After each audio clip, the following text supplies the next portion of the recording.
Okay students, अभी हम यहाँ पे न्यू चैप्टर पढ़ने जा रहे हैं हिस्ट्री के, एक सोर्स ऑफ हिस्ट्री। ठीक है, सोर्स ऑफ हिस्ट्री पढ़ने से पहले मैं एक चीज़ आपको रिकॉल कर देती हूँ। जैसे हमने अपने पिछले 7th स्टैंडर्ड में हमने पढ़ा था क्या, हिस्ट्री के बारे में पढ़ा था। हिस्ट्री के हमने बहुत सारे 2-3 चैप्टर्स ऐसे देखे थे जिसमें हमारे वेद थे, फिर कॉइन्स कैसे होते थे, उसमें कॉइन्स के फिर वो लोग कैसे कैसे आर्टिस्ट मतलब कैसे कैसे अपनी चीज़ों को, अपने लाइफ को सर्वाइव करने के लिए क्या क्या काम करते थे, कैसे अपने आप को सर्वाइव करते। फिर उनका हर एक लोगों का अपना अपना एक बोल सकते साइन रहता था, राज्य का, स्टेट का हर एक साइन रहता था, छोटे छोटे गाँव का साइन रहता था।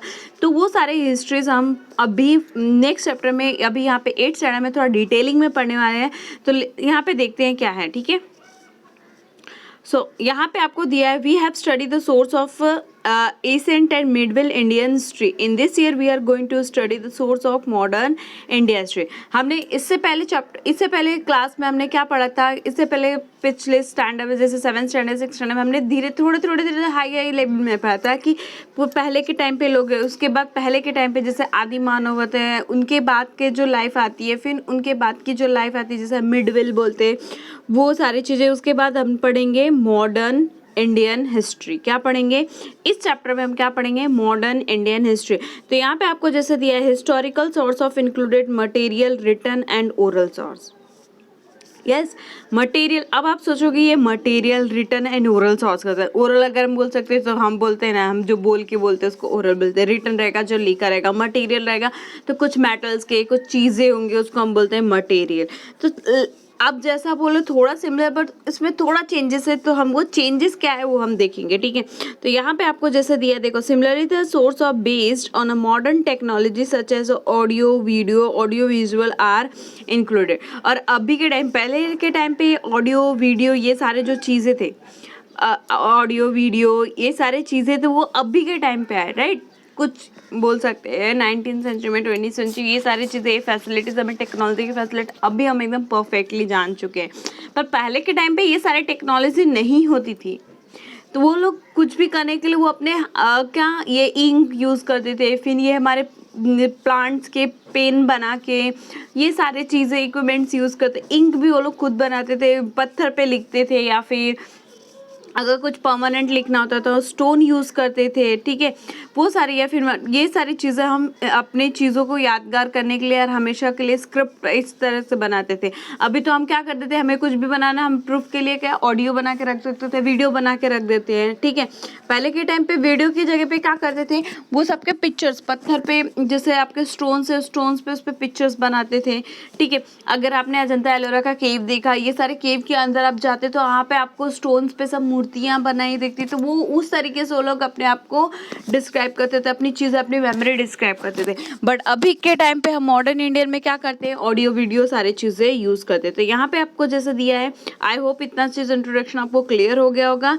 तो यहाँ पे आपको दिया है, फर्स्ट आपका टॉपिक है मटेरियल सोर्स। तो मटेरियल सोर्स में क्या है, तो various object, mountain, places, coins, sculptures, etc. can be included in the material source of history। तो मैंने आपको पहले भी मटेरियल, आप देखो तो मटेरियल में एक माइंड में आ जाता है कि कोई भी चीज़, कोई भी ऑब्जेक्ट, जैसे मोनूमेंट हो गया, ठीक है, मूर्ति हो गई, प्लेस हो गया, पैलेस हो गया, फिर कॉइन्स हो गए, जगह हो गया, फिर उसमें स्कल्पचर्स रहते हैं। ठीक है, ये सारे किस में आएंगे, हमारे मटेरियल सोर्स में। तो मटेरियल सोर्स में जैसे यहाँ पे आपको दिया है buildings and palace, building and palace. अगर देखिए हमारे ताजमहल भी एक मटेरियल सोर्स में भी आएगा, हमारा रेड फोर्ट भी मटेरियल सोर्स में आएगा, फिर हवा महल जिसे हम बोलते हैं, ये सारे जो चीज़ें वो हमारे किस में आते हैं, मटेरियल सोर्स में ही आएंगे, सोर्स में आएंगे। तो यहाँ पे आपको जैसे बिल्डिंग एंड पैलेस का क्या दिया, देखो, the period of modern Indian history is believed as a period of European. जो मॉडर्न इंडियन हिस्ट्री वो किस में बिलीव करते थे, पीरियड ऑफ यूरोप, मतलब यूरोपियन, यूरोप वाले जब उस टाइम रहते थे। ठीक है, European, specially the British rulers of the governors of the princely state. और उस पे कौन, उस टाइम किसका गवर्नर चलता था, किसका गवर्नमेंट था, प्रिंसली स्टेट, जैसे राजकुमार वाइज रहते ना, उसे प्रिंसली स्टेट। तो यहाँ पे इन दिस पीरियड क्या दिया, देखो, in this period the various buildings, bridges, roads, water supply system fountain. जब यूरोपियन पीरियड आया था, पहले एशियन पीरियड में था, तो एशियन पीरियड में इतना नॉलेज नहीं था, तो लोग अपना हार्ड वर्क करते थे। ठीक है, फिर उसके बाद एशियन के बाद आपका क्या है, मिडविल है। मिडविल में थोड़ा थोड़ा वो लोग टेक्निक्स का यूज़ करें, बट जैसे आप इंडियन मॉडर्न में जब यूरोपियंस आए, ब्रिटिश रूल स्टार्ट हुआ, तब वो लोगों ने धीरे धीरे अपने इंडिया को क्या करना लगे, डेवलप करने, टेक्निक्स के बाद लेके गए। तब ब्रिजेस बनने लगे कि उन वाटर सप्लाई जो वो लोग हाथ से पानी यहाँ से कोसों किलोमीटर, कई माइल्स चल के, कई मील्स कि कई किलोमीटर्स लोग चल के जाते थे पानी भरने के लिए, पीने के लिए, बहुत मेहनत करते थे। बट अभी वो धीरे धीरे चीज़ें उनको क्या हो गई, इम्प्रूव होने लगी है। ठीक है, तो अगर हम देखें तो हमारे जो इंडिया में जो ब्रिटिश लोग वो जो रूल्स करते थे, हमें कुछ अच्छी चीज़ें भी देखी गए और हमारी कुछ अच्छी चीज़ें वो लोग लेके भी गए हैं। ठीक है, तो यहाँ पे आपको जैसे क्या दिया है, in this various buildings and bridges, roads, water supply system, fountain etcetera, ये हमारे कब बने थे, ये बिल्डिंग, ये मॉडर्न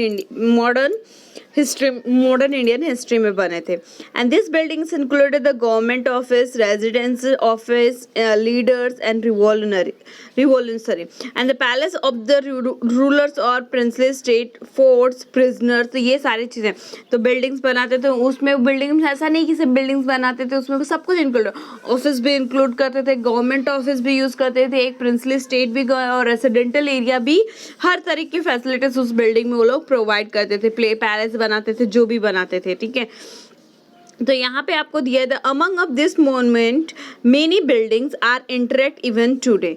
तो आज हम जो बिल्डिंग्स अगर हम देखें, जो क्रिएटिविटी हमारे में आती है, हम बिल्डिंग्स बनाते हैं।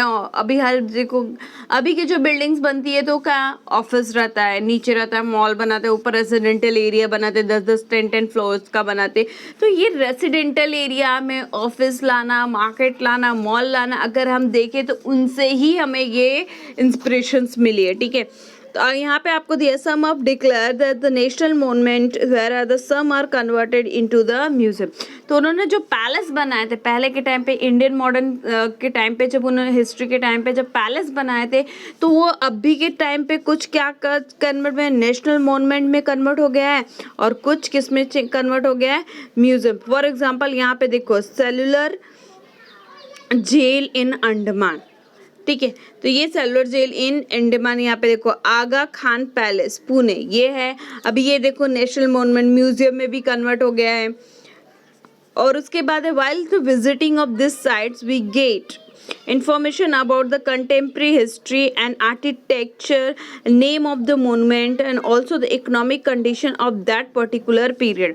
तो हम जब ये सारी चीज़ों पर विजिट करने जाते हैं, घूमने जाते हैं, तो उसकी पूरी जो है बोलते हैं ए से लेके जेड तक की पूरी उस प्लेस की हिस्ट्री हमें पढ़ने को, मिलने को, सुनने को मिलती है। ठीक है, तो just during a visit of cellular jail in Andaman, we get information about the revolutionary work of V.D. Savarkar. Yes, क्या है, अगर हम अंडमान के रिवोल्यूशनरी जेल में जाएंगे तो वहाँ पे आपको कैसे रूल और रेगुलेशन का काम होता था, तो वो किसका था, V.D. Savarkar. Bye visiting Mani Bhavan in Mumbai of Sevagram ashram at Vardha, we get information about the history of Gandhian era। ठीक है, तो ये सारे जगह हम जब घूमने जाते हैं, जैसे देखो यहाँ पे दिया मणि भवन इन मुंबई और Sevagram Ashram at Wardha, and we get information. अगर यहाँ पे तो गांधी जी के टाइम की सारी चीज़ों के हिस्ट्री के बारे में हमें पता मिलेगा। ठीक है, आई होप ये सब चीज़ें आपको क्लियर होती जा रही होंगी। उसके बाद आपको दिया है, देखो यहाँ पे स्टैचू ऑफ मेमोरियल के बाद यहाँ पे मैं एक बार चीज़ आ जाती हूँ, स्टैचू एंड मेमोरियल्स में आपको क्या दिया, देखो स्टैचू ऑफ मेमोरियल्स में आपको क्या दिया, ड्यूरिंग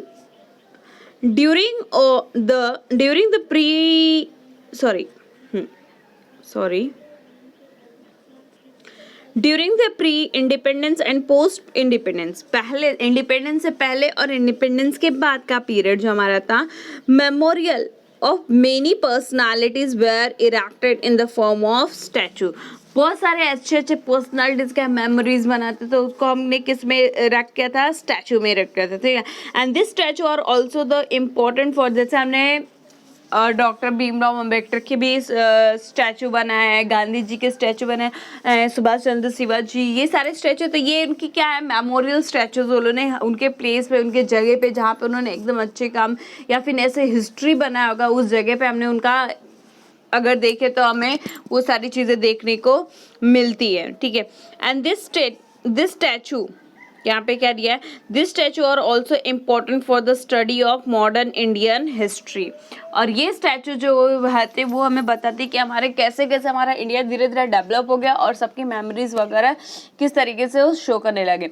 उसके बाद यहाँ पे दिया the statue provide the information about the contemporary rulers and एनमेंट personality, ठीक है। तो ये जो वो लोग स्टैचू बनाते थे, स्टैचू ऐसे नहीं बनाते, जैसे आपने छत्रपति शिवाजी का एमएसटी जाओगे, सीएसटी जाओगे, छत्रपति टर्मिनल जाओगे, तो वहाँ पे आपको छत्रपति शिवाजी के जो स्टैचू दिखते थे वो कैसे रहते हैं, घोड़े पे रहते हैं, हाथ में त्रिशूल क्या है, तलवार लिए रहते हैं, ठीक है।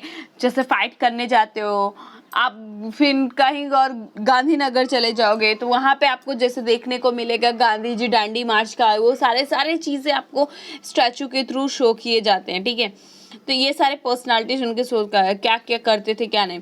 The displace of plaque on the statue or they give us information about the full name of concerned the person, birth and the death details, brief information about their contribution and biographical sketch of the person।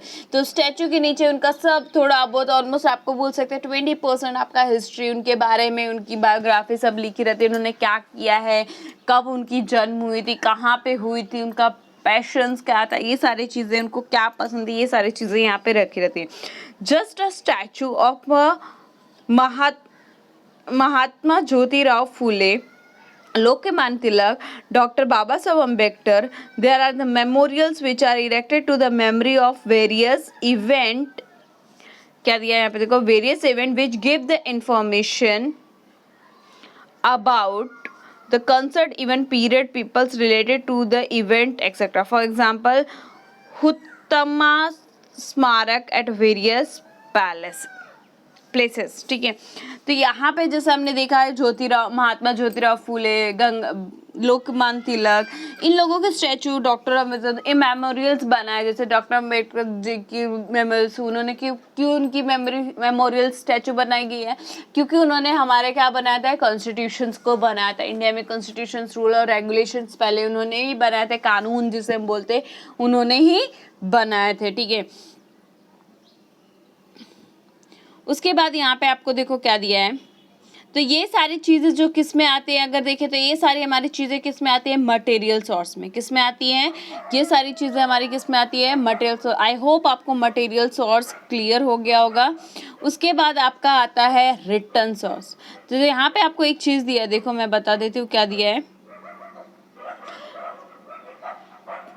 Return source में कैसा रहता है, sorry हाँ, यहाँ पे आपको क्या दिया है, देखो, trace about the statues and memorials of neighbouring areas and note down the information of the, यहाँ आपको एक्टिविटीज है, जैसे आपने आसपास के एरियाज में चले जाओ, वहाँ पे जो स्टैचूज दे हैं, ठीक है, जो स्टैचू है वहाँ पे उनकी इंफॉर्मेशन लो, कौन से ईयर में बनी है, उनका बर्थ क्या है, उनका डेथ रेट क्या है, वो सारी चीज़ें इंफॉर्मेशन हम ले सकते हैं just because of knowledge, okay.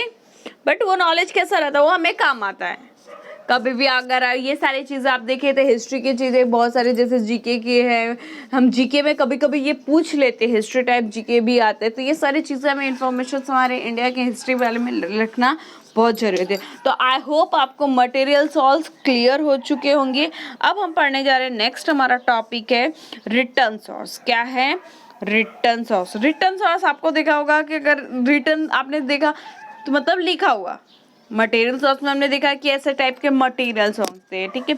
अब रिटर्न सोर्स में क्या होगा, देखो तो आपको माइंड में क्लिक होगा, कुछ लिखा होगा, पर वो लिखा किस पे होगा, किस वे से लिखा होगा, वो सारी चीज़ें हम देखते हैं। अभी हम कैसे लिखते हैं, हमारे पास लैपटॉप है, हमारे पास है, हम टाइप कर देते हैं, फटाफट यूज़ कर सकते हैं, डिजिटल चीज़ें हो गई है, ठीक है। पर पहले के टाइम पे इतना डिजिटल नहीं था, तो उस टाइप पे सब लोग अपने इंस्क्रिप्शंस, अपनी चीज़ें कैसे लिखते थे वो हम देख रहे हैं, बुक्स कैसे लिखते थे वो सारी चीज़ें यहाँ पे हम देखेंगे। तो written source, the following of except of the including the written source of a modern Indian history. तो ये रिटन सोर्स आपको किसका बता रहा है? Modern Indian history, not ancient and medieval. ठीक है, ये कहाँ का है? Modern Indian history. तो मॉडर्न इंडियन हिस्ट्री में रिटर्न सोर्स का आपको क्या दिया? देखो रिटर्न सोर्स ये आपका दिया है, तो उसमें आपका बहुत सारे फैक्टर्स आते हैं। देखो जैसे करस्पॉन्डेंस, फिर foreign accounts, newspapers, biographies, books, autobiographies, factory records, periodicals, ये सारी चीज़ें जो इसमें आते हैं, किस में आते हैं? हमारे रिटर्न्स को। जैसे फैक्ट्री रिकॉर्ड्स, जैसे हम कंपनीज में जाते हैं, कंपनीज में रिकॉर्ड भी मेंटेन करते हैं, तो वो हो गया फैक्ट्री। फॉरेन अकाउंट्स, हम पैसे एक्सचेंज करते हैं, वो हमारे फॉरेन। न्यूज़पेपर्स, और डेली हम पढ़ते हैं न्यूज़पेपर। फिर बायोग्राफी, किसी की बायोग्राफी लिखते हैं, ठीक है, किसी के बारे में हम लिखते हैं, जैसे आपने अभी मूवी देखी होगी एम.एस. धोनी की बायोग्राफी है। फिर ऑटोबायोग्राफी, जो मतलब खुद के बारे में लिखे, उसको हम क्या बोलते हैं? ऑटोबायोग्राफी। बुक्स, जो हम अभी पढ़ते हैं, हम भी उनको फॉलो करते हैं, वो हमारे बुक्स हो गए। तो ये सारी चीज़ें किस में आते हैं? हमारे रिटर्न सोर्स में। तो यहाँ पे आपको फर्स्ट दिया न्यूज़पेपर एंड पीरियडिकल्स। ठीक है, तो न्यूज़पेपर एंड पीरियडिकल्स में क्या है? Newspaper provide us information about the, यहाँ पे क्या दिया? देखो newspaper provide us information about the contemporary events along with a detail analysis of particular events, views and elements of peoples. Editorials are also published. We get informations about the political, social, economical and culture happening of that period in the pre-independence period. पहले independence से पहले, ठीक है, independence से पहले कि क्या है हमारी नॉलेज, ठीक है, डेली लाइफ में क्या है, सोशल में क्या चल रहा है, सोशलाइजेशन में क्या, इकोनॉमिक हमारी कैसी है, हमारी कल्चर में क्या हो रहा है, क्या इवेंट होते हैं डेली टू, ये सारे एनालिसिस किसके थ्रू होता था? हमें इंफॉर्मेशन किसके थ्रू मिलती थी? न्यूज़पेपर के थ्रू।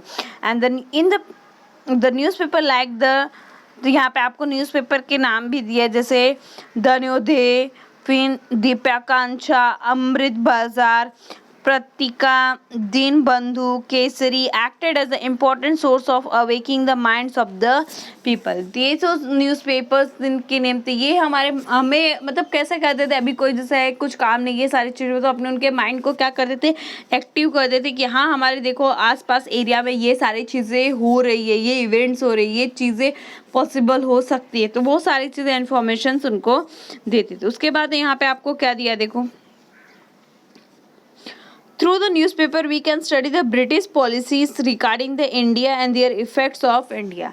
तो ये न्यूज़पेपर के थ्रू हमें बेनिफिट भी होता था, ऐसा नहीं कि हमें ये सारे इवेंट तो पता चलते थे, पर उससे ये पता चला कि ब्रिटिश रूल ने हमारे इंडिया के लिए कौन से नए पॉलिसीज निकाले हैं, क्या निकाले, वो सारी चीज़ें भी हमें यहाँ पे पता चलता है। ठीक है, during the British period the newspaper were not only the source of political events but also the act as a source of the social रिफॉर्मेशंस।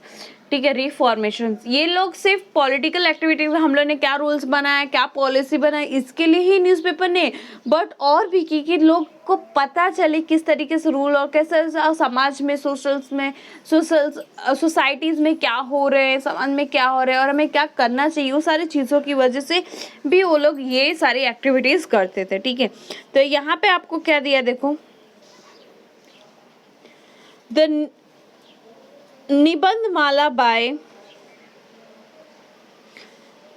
Okay, यहाँ पे दिया the Nibandh Mala by the particular area, निबंध माला by the particular area. For example, the Department of Mumbai Port of Trust has the original plan of the Bombay Port of information about the development of Bombay city can be understood through the plant of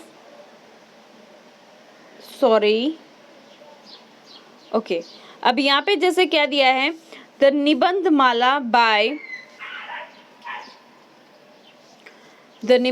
bye Vishnu Shastri, Chiplunkar and Shatapatre, written by the Lokhitwadi, alias, Gopal Hari Deshmukh in the weekly Prabhakars comment the various social culture and issues। तो ये सारे जो culture बनाते थे, जो हमारे कभी कभी जैसे दूध बच्चों को पहले बॉर्न होते थे, गर्ल होती थी, बॉर्न होती थी, उनको मार देते थे, बर्थ ये जैसे बेबी चाइल्ड गर्ल होती थी उनको मार देते थे, फिर कम एज में शादी करवा देते थे, या फिर कोई विडो हो गया तो उसको उसके हस्बैंड के साथ मार, ये सारे जो रूल्स है, फिर बहुत सारे पिछड़ी जाति के रूल, ये सारे जैसे बोल सकते हैं रिजर्वेशंस के लिए, ये सारे पिछड़ी जाति के लिए, बैकवर्ड्स के लिए, ये सारे कल्चर्स जो होते थे, ये सारे चीज़ों पे एक्शंस लेते, इन पे जो इश्यूज होते थे वो हम इस न्यूज़पेपर के थ्रू उनको शो करते थे। ये सारे जो पीपल्स है वो लोग भी इनमें बुक्स भी इनके थ्रू लिखते थे और बहुत सारे इंफॉर्मेशन और बहुत सारी चीज़ों को लोगों को जागरूक करते थे कि नहीं ये चीज़ सही नहीं है, ये चीज़ फॉलो करो, ऐसा करो, ठीक है। तो ये अगर देखें तो रिटर्न सोर्स भी हमारे मॉडर्न इंडिया में बहुत ही ज़्यादा इम्पोर्टेंट रोल है और आज भी उनका रोल है, ठीक है।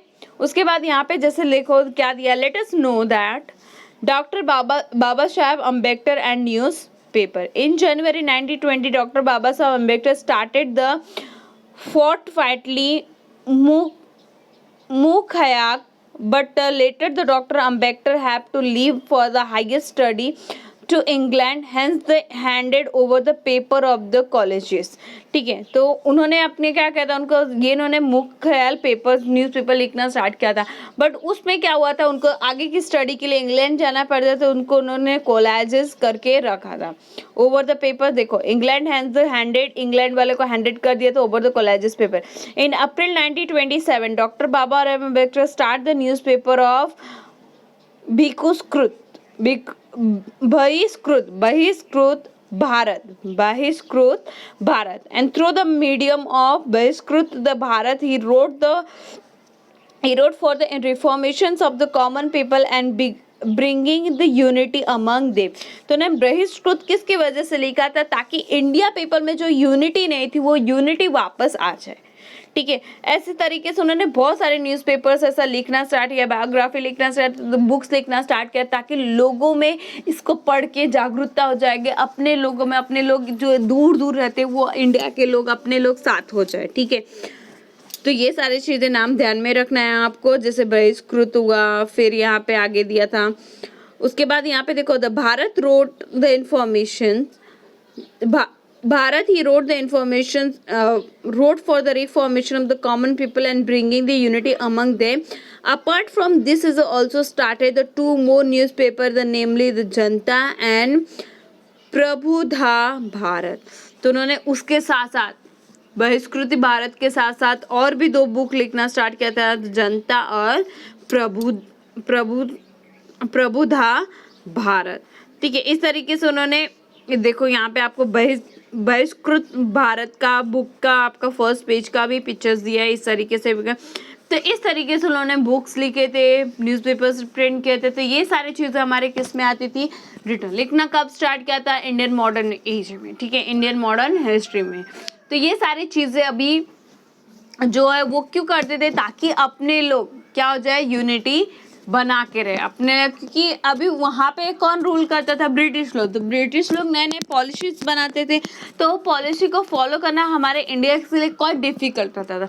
तो वो लोग क्या चाहते थे, ब्रिटिश यहाँ से चले जाए ताकि हम लोग इंडिपेंडेंटली जो करना चाहे वो करना चाहे। तो उसके लिए हमें क्या चाहिए, यूनिटी होना चाहिए। उसके लिए क्या होना चाहिए, यूनिटी चाहिए। तो वो यूनिटी कब होगी, जब आप लोग साथ में रहोगे, जब आप लोग साथ में रहो। और साथ में सबको लाने के लिए तो डॉक्टर अंबेडकर साहब ने क्या किया था, बहुत सारे वो सब लोगों ने बहुत सारे बुक्स भी लिखे थे, बहुत सारे सोर्स प्रोवाइड किए थे, ताकि इसको पढ़ो, अपने आप को जागरूक करो, ये सबको अवेयर कर रहे थे, ठीक है। तो आई होप आपको रिटन सोर्स क्लियर हो गया होगा। उसके बाद आपको दिए है मैप एंड ड्रॉइंग्स। क्या दिया है, map and drawing. Map is also regarded the important source of history. Yes of course map is also, अब विदाउट मैप आपको बोले आपको डायरेक्शन कहीं पे जाना है, ठीक है, आपको जैसे मैं बोल दूँ अंडमान जाओ, ठीक है, कोई एक आइलैंड पे जाओ, आप अंडमान जैसे जाओ, पर आपको अंडमान का रास्ता नहीं पता, तो आप पॉसिबल है जा सकते हो। आपने अंडमान का मैप अंडमान कभी देखा नहीं, तो पॉसिबल है। तो उसके लिए मैप का होना सबसे ज़्यादा इम्पॉर्टेंट है।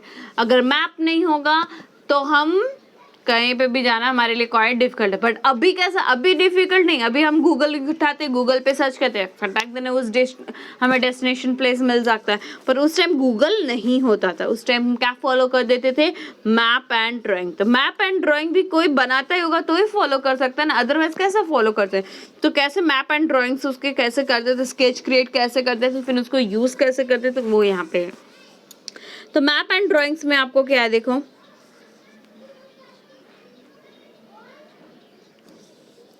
map is also regarded the important source of history.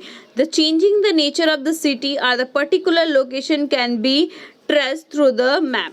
ठीक है, पहले कोई भी चीज को, कोई भी कहीं पे लोकेशन पे कहीं पे भी जाना होता तो वो लोग क्या यूज करते थे, क्या ट्रेस करते थे, मैप फॉलो करते थे।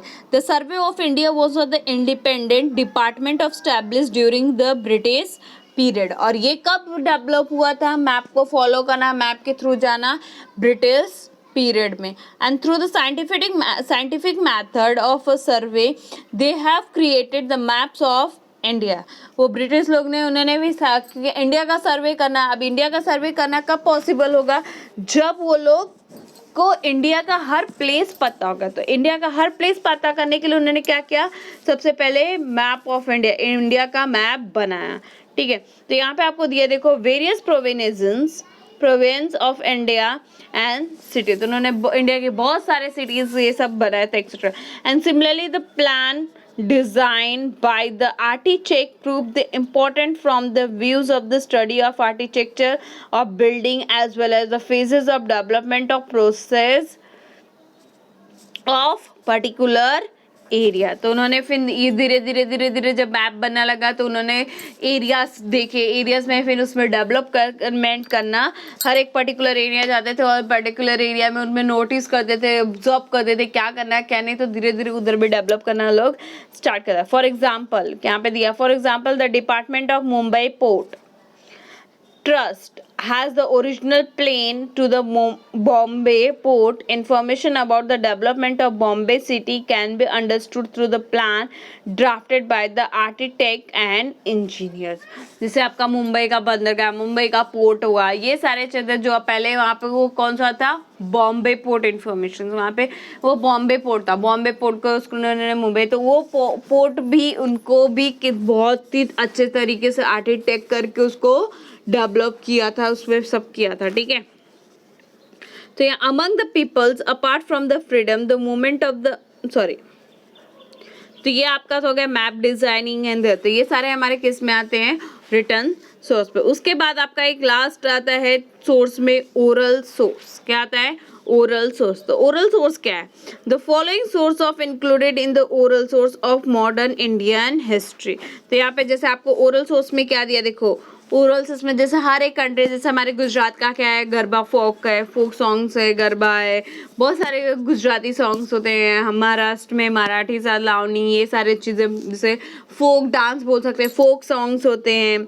ठीक है, स्टोरीज होते हैं, फोक टेल्स होते हैं, ये सारी चीज़ें जो ओरली हम गाते हैं उसको हम बोलते हैं ओरल सोर्स। तो यहाँ पे देखो ओरल सोर्स में दिया है, फर्स्ट आपका फोक सॉन्ग दिया है, फिर पावड़ा दिया है, फोक टेल्स, नरेशंस, इंटरव्यूज, फिर फैरीज, जालसा, आर्ट ग्रुप्स, फिर रिदमिक पोज, फिर इंस्पायरेशन सॉन्ग्स, जैसे कोई इंस्पायर करने के लिए हम सॉन्ग्स गाते हैं ना, वो सारे सॉन्ग्स, फोक सॉन्ग्स, ये सारे फैरी टेल्स, हर एक प्लेस की हर कोई ना कोई स्टोरीज होती है, ये सारी चीज़ें होती है, किस में आते हैं, ओरल सोर्स में। जैसे इंस्पिरेशनल सॉन्ग्स क्या है, during the period of freedom, क्या दिया है, during the period of freedom movement in the various of inspiration songs was composed. Freedom से पहले हमने बहुत सारे इंस्पिरेशन सॉन्ग्स कंपोज किए थे।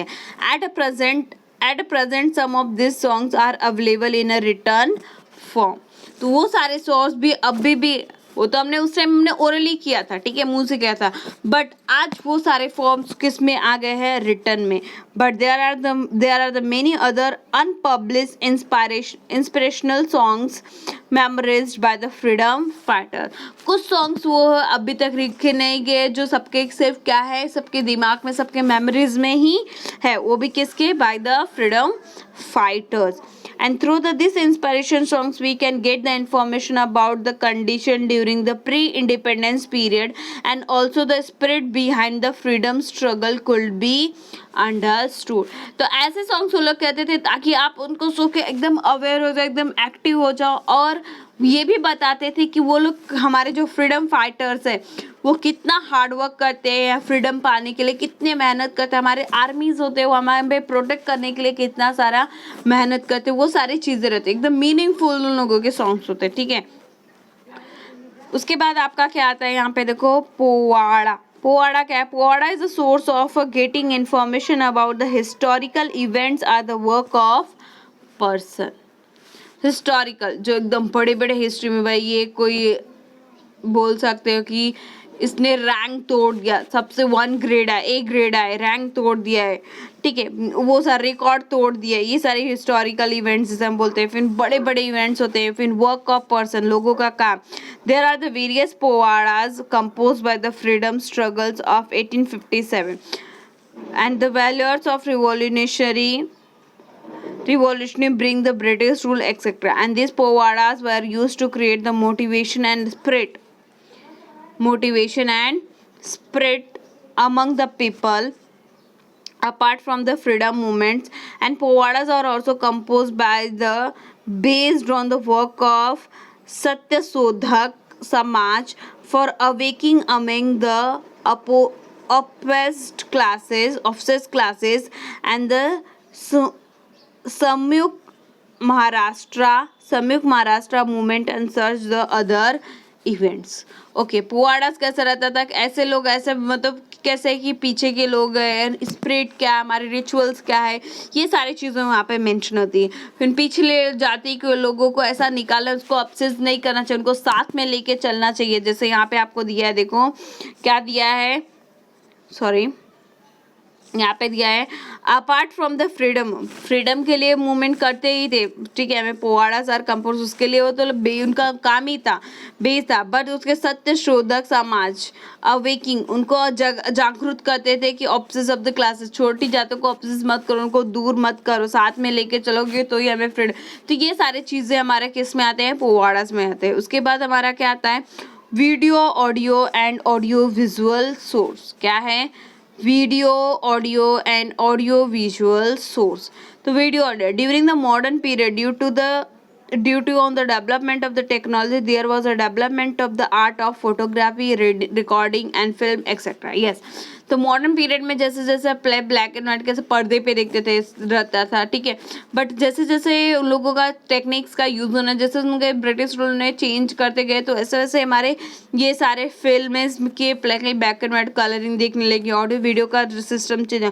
Obviously those photographers record are the film can be use the source of history. तो ये सारी चीज़ें हमारे क्या आती हैं? सोर्स ऑफ हिस्ट्री आ जाए। जैसे आज हम जो टेक्निक यूज़ करते हैं, आज जो हमारे ऑडियो वीडियो जो भी है, वही अगर हम 10 to 20 ईयर्स या 200 ईयर्स अगर देखेंगे तो वो एक टाइप का हमारा क्या हो जाएगा? हिस्ट्री। क्या हो जाएगा? हिस्ट्री, ठीक है। तो यहाँ पे फोटोग्राफ्स क्या दिया, देखो फोटोग्राफ्स में क्या दिया है? Photographs are the visual source of the modern Indian history and with the discovery of the art of photography the photograph of various persons, event, objects, structures, place are the clicked. ठीक है, photograph तो हम हर एक चीज़ का लेते हैं, चाहे वो प्लांट हो, चाहे वो एनिमल्स हो, हर एक चीज़ का लेते हैं। तो उसमें हम ऑलमोस्ट सब कुछ चीज़ हम कंक्लूड कर सकते हैं, ज्वाइन कर सकते हैं, ठीक है। The information of the person event in the visual format, अगर आपको देखना है, ये सारे हमारे कैसे होता है? विजुअल फॉर्मेट हो जाता है, हम देख सकते हैं। In the case of the middle period there were the painting, पर अभी हमारे मॉडर्न एज में हम ऐसा देखते थे, पूरा हमें पर्सन का पूरा चीज़ दिखाई देता है। बट उस टाइम पे हम मिडल में क्या करते थे? हम पर्सन का क्या बनाते थे? लोगों का क्या स्ट्रक्चर, स्कल्पचर्स, उसका हम क्या करते थे? पेंटिंग करते थे। क्या करते थे? पेंटिंग। तो यहाँ पे देखो, in case of the middle the period there are the painting available that the depict of the physical features of a person are visual descriptions of the particular event, but the authentic of this painting is a doubtful. But sometime कैसा होता था, वो एक perfect painting नहीं बनता था, तो वो हमें थोड़ा क्या कर लगता था, डाउटफुल लगता था, हाँ यही पर्सन है श्योर, तो वो सारी चीज़ें रहती थी, ठीक है. Comparatively, the photographers are the considered to be the more reliable, and the photograph of persons give the information about the physical feature, dressing style. तो हम जैसे फोटोग्राफी करते हैं तो हम क्या ऐसे सो के फोटोग्राफी कहते हैं, नहीं, हम उसमें पर्सनालिटीज देखते हैं, ड्रेसिंग देखते हैं, ये सारी चीज़ें रिलायबल होती है, ठीक है. उसके बाद यहाँ पे आपको क्या दिया, देखो, the photograph person give the information of about the physical feature, dressing style, etc. The photograph and event give us the visual image of the event, and whereas the photograph of object and structures help to the understanding its nature. जैसे आप क्या कभी कभी किसी के photo से हम पता नहीं बंदा कैसा है, उसका नेचर कैसा होगा, ये सारी चीज़ें इजली हमें समझ में आती थी फोटोग्राफ्स. उसके बाद आपका जैसे आता है रिकॉर्डिंग. तो रिकॉर्डिंग क्या है, हम वॉइस सुनते. The discovery of the techniques of recording और also as a important as a photography. Photography important है, पर उसके साथ साथ हमारा क्या था, रिकॉर्डिंग भी इम्पॉर्टेंट होता था. Recording is a form the audio source of history. During the modern period क्या दिया है, during the modern period the speeches of leaders are the important personalities, songs etcetera are available in the form of recording. पहले के time पे हम देख नहीं पाते थे, बहुत कम ही देखते थे, ठीक है.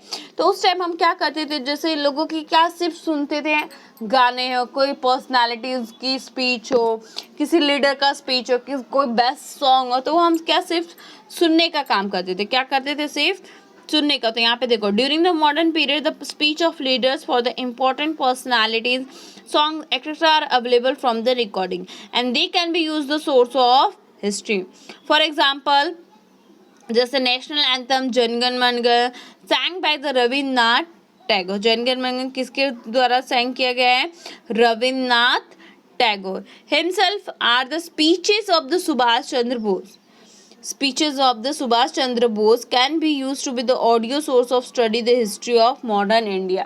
तो सुभाष चंद्र के जो स्पीचेस देते थे वो भी हम किसके थ्रू सुनते थे, रिकॉर्डिंग थे. तो ये हमारा क्या था, source of history of, source oral source, audio source में आता है. जो भी हम करते हैं वो अभी आज क्या हो गया हमारा, study the history of modern India. उसके बाद आपका नेक्स्ट आता है फिल्म. आपका नेक्स्ट आपका क्या आता है, फिल्म. तो फिल्म इज कंसिडर, क्या दिया देखो, film is the consider as the unique discovery of modern technology. ये हमारे बोल सकते सबसे अलग, जिसमें हम ऑडियो भी सुन सकते हैं, विजुअल, ऑडियो विजुअल मतलब हम उनको बोलते हैं, एक्शन करते, सुनते, सब तरीके से देखते हैं. तो वो उस टाइम ये सबसे यूनिक और सबसे इम्पोर्टेंट चीज़ था, ठीक है. तो यहाँ पे इन 20s, और ये फिल्म कब स्टार्ट हुआ था, देखो 20 centuries there was the great development of the technique of film making. Dada Saheb फुल्के किसने बनाया था सबसे पहले, Dada Saheb Phalke. In the year of 1930 led the informations of Indian film industries. Audio visual recording, Dandi Yatra, salt satyagraha, quit India movement and such other historical incident are available. ये सारी चीज़ें दादा साहेब फुल्के ने ये सारी चीज़ें कैप्चर किए थे, किसमें, ये फिल्म में कैप्चर किए थे इंडिया के. And through this film event in the could be seen in a reality. और ये सारी चीज़ें हम किस में देखते हैं, जैसे डांडी मार्च हुआ, ये सारी चीज़ें अभी हम किस रियलिटी में देखते हैं. And compare to the ancient and medieval period the source of study of modern Indian history the found the evidence and variety. अगर कंपेयर करें, मिडविल को करें और एसेंट को करेंगे, तो मॉडर्न इंडिया हिस्ट्री था वो बहुत ज़्यादा चेंजेस होता है और बहुत एडवांस और बहुत सारे वैराइटीज़ मिले थे. The archaeological source of the period due to the great extent in the found the better stand and there are the many return source और preserve for in this archive. But the while of referring of the written source, the ideological and opinion of the author regarding to the particular event need to be examined, and there is a great need to be the preserving of historical source, which is a rich tradition of the history can be handed over the next generation.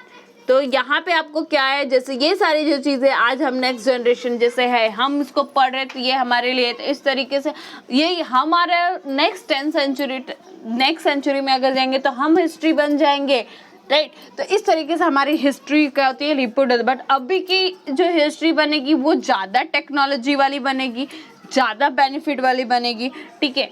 पहले की तरह थोड़ा quite better रहेगा।